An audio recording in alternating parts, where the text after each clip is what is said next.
If you suffer from chronic heartburn or GERD, you likely view omeprazole as a lifesaver. It's one of the proton pump inhibitors, or PPIs, and it works with surgical precision to shut down the acid-producing factories in your stomach. But in 2026, a massive health realization has hit the mainstream. Your stomach acid isn't a design flaw, and it isn't just there to cause pain.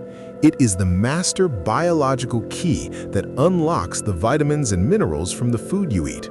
When you turn off that acid for months or years, you aren't just stopping the burn, you are inadvertently locking your body out of its own fuel supply.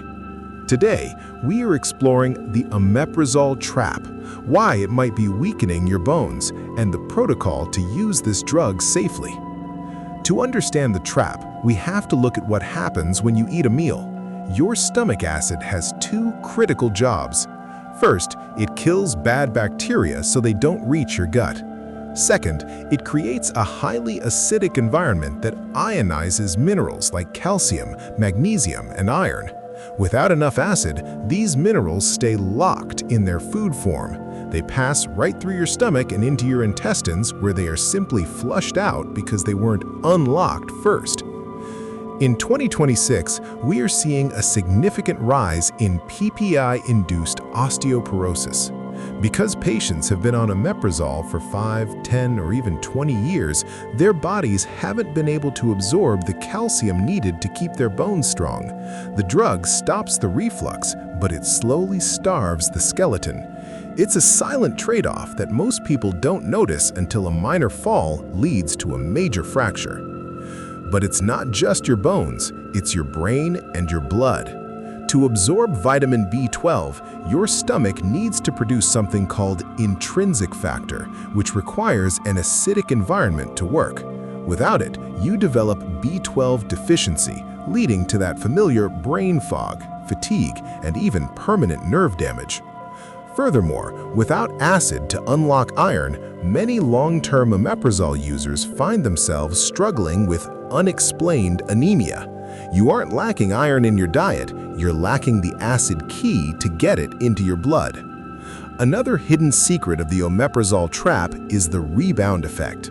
This is why so many people find it impossible to stop taking the drug. When you take a PPI, your body senses that acid levels are low, so it starts overproducing the hormone gastrin to try and force the acid pumps back on. The drug keeps them shut, but the pressure builds up. The moment you miss a dose or try to quit, all that pent-up gastrin causes the pumps to go into overdrive, creating a super spike of acid that is even worse than the original heartburn. This creates a cycle of dependency where the patient feels they need the drug just to survive the day. So what is the 2026 omeprazole protocol? First, we have to treat the drug as a bridge, not a destination. It was originally designed for short-term use, usually 4 to 8 weeks, to allow the esophagus to heal. If you've been on it for years, you must talk to your doctor about tapering. You cannot quit cold turkey because of that gastrin spike. You have to slowly lower the dose while introducing natural digestive supports. Second, you must supplement around the drug. If you are on an acid blocker, you need to look for chelated or acid-independent forms of minerals. For example, calcium citrate is absorbed much better in a low-acid environment than calcium carbonate. You are essentially doing the stomach's work for it. Third, look at the valve, not the acid. In 2026, we know that reflux is often caused by a weak lower esophageal sphincter, the valve at the top of the stomach. Instead of just killing the acid, we look at why the valve is staying open. Often, it's due to intra-abdominal pressure caused by certain foods or even high insulin levels. Omeprazole is a miracle for healing ulcers and stopping acute pain, but your body needs its acid key to stay strong. By understanding the trap, you can protect your bones and your brain while you fix the root cause of the burn. Stay informed, stay healthy, and I'll see you in the next one.